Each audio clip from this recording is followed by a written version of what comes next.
aking pata. Pork adobo siya. Pero ano yan siya, paa ng baboy.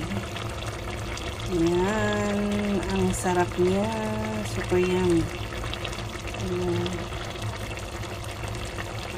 Nagpipiknik kami kasi bukas. Kaya yan ang ulam. Sila na bahala sa kanin. Ganun. Thank you for watching, guys. Sarap niya pa. Ano ko na lang siya pa.